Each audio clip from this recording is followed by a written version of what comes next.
নমস্কার। নিষেধ সত্ত্বেও নিয়োগ প্রক্রিয়া কেন শুরু? ওবিসি মামলায় ভুল স্বীকার মুখ্য সচিবের, হাইকোর্টকে বলবেন আর হবে না।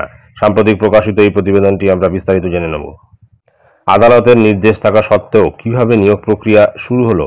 মঙ্গলবার ওবিসি শংসাপত্র বাতিল মামলায় হাইকোর্টের প্রশ্নের মুখে পড়লেন মুখ্য সচিব মনোজ পন্ত। বিচারপতিদের প্রশ্নমানের সামনে পড়ে ভুল স্বীকার করলেন তিনি।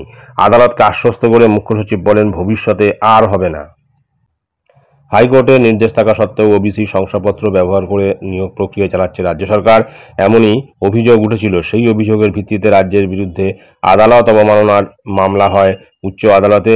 মঙ্গলবার বিচারপতি তপব্রত চক্রবর্তী এবং বিচারপতি রাজাশেখর মান্থার ডিভিশন বেঞ্চে শুনানি ছিল। গত শুনানিতে এই মামলায় রাজ্যের মুখ্য সচিবকে হাজিরার নির্দেশ দেওয়া হয়। সেই নির্দেশ মোতাবেক মঙ্গলবার ভার্চুয়ালি আদালতে হাজিরা দিয়েছিলেন তিনি। মুখ্য সচিবকে বিচারপতি চক্রবর্তী প্রশ্ন করেন, আমরা আমাদের নির্দেশ স্পষ্ট করে বলেছিলাম, তারপরও তা অমান্য করে কিভাবে নিয়োগ প্রক্রিয়া শুরু হলো? রাজ্য বা মুখ্য সচিবের এই বিষয়ে কোনো নিয়ন্ত্রণ নেই। মুখ্য সচিব বলেন, গত সেপ্টেম্বরে এবং চলতি মাসেও আদালতের নির্দেশ সব দপ্তরকে জানানো হয়েছে। আদালতের নির্দেশ না মানার কোনো কারণই নেই। এটা একটা ভুল, সেটা স্বীকার করছি।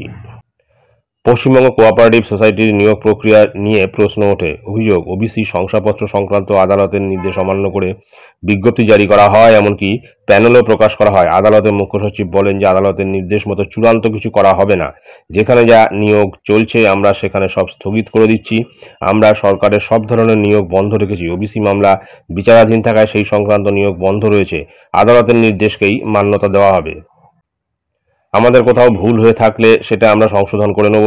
আদালত তারপরই ওবিসি শংসাপত্র বাতিল নিয়ে পুরনো নির্দেশই স্পষ্ট করে। শুনানিতে বিচারপতি মান্থা বলেন, 2010 সালের আগে যারা ওবিসি শংসাপত্র পেয়েছেন তাদের নিয়োগের ক্ষেত্রে কোনো স্থগিতাদেশ দিইনি। আদালত তার নির্দেশে তা স্পষ্ট করে বলেছিল। নির্দেশের কথা উল্লেখ করে মুখ্য সচিবের উদ্দেশ্যে তিনি বলেন, আপনারা কেন আদালতের উপর চাপিয়ে দিচ্ছেন যে আমরা আমাদের নির্দেশের জন্য নিয়োগ প্রক্রিয়া বন্ধ রেখেছি? 2010 সালের আগে যারা ওবিসি শংসাপত্র পেয়েছেন তাদের নিয়োগ তো কোনো বাধা নেই। মুখ্য সচিব জানান, আদালতের নির্দেশ সব দপ্তরে পাঠানো হয়েছে। তা শুনে বিচারপতি মান্থার পর্যবেক্ষণ, আপনি সবচেয়ে বড় আধিকারিক, আপনার লোকেরাই আপনাকে মানছেন না, এটা আমাদের কাছে খারাপ লাগছে।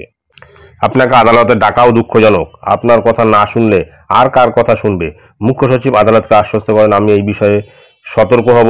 আদালতের বক্তব্য, নির্দেশ মানার ব্যাপারে সরকারি আইনজীবী এখানে একাধিক হলফনামা দিয়ে আশ্বাস দিয়েছেন, অথচ রাজ্য সরকারই তার পাশে নেই।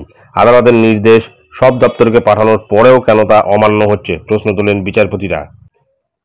মুখ্য সচিবের উদ্দেশ্যে তারা বলেন, যদি কেউ আপনাদের নির্দেশ না মানেন তাহলে তাদের বিরুদ্ধে কেন ব্যবস্থা নেবেন না? অন্তত সেই অফিসারদের ডেকে তাদের থেকে নির্দেশ না মানার ব্যাখ্যা চাইবেন না। অন্তত এইটুকু করুক সরকার। উল্লেখ্য, গত বছর 22শে মে কলকাতা হাইকোর্ট রাজ্যের প্রায় 12 লক্ষ ওবিসি সার্টিফিকেট বাতিল করার নির্দেশ দেয়। উচ্চ আদালতের নির্দেশ ছিল 2010 সালের পর থেকে তৈরি সমস্ত ওবিসি সার্টিফিকেট বাতিল করতে হবে। ওই সব সার্টিফিকেট ভবিষ্যতে কোথাও ব্যবহার করা যাবে না। হাইকোর্টের সেই নির্দেশকে চ্যালেঞ্জ জানিয়ে সুপ্রিম কোর্টে যায় রাজ্য। তবে হাইকোর্টের নির্দেশে স্থগিতাদেশ দেয়নি শীর্ষ আদালত। সেখানে রাজ্যের মামলাটি এখন বিচারপতি BR গগৈ এবং বিচারপতি অগাস্টিন জর্জ মাসিহের বেঞ্চে বিচারাধীন রয়েছে।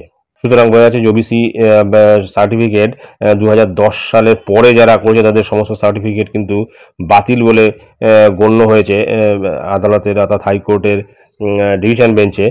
এবং সেখানে পরিষ্কার বলা ছিল যে সেই সার্টিফিকেট আর এখন বর্তমানে তারা ইউজ করতে পারবেন না বা ব্যবহার করে চাকরি বা অন্য কোথাও ব্যবহার করতে পারবেন না। কিন্তু সেই সার্টিফিকেট ব্যবহার করে কিন্তু নিয়োগ প্রক্রিয়া চলছিল এবং সেটাই কিন্তু বন্ধ করা হয়েছে। এই ডিভিশন বেঞ্চের রায় কিন্তু সেটা বন্ধ হয়েছে।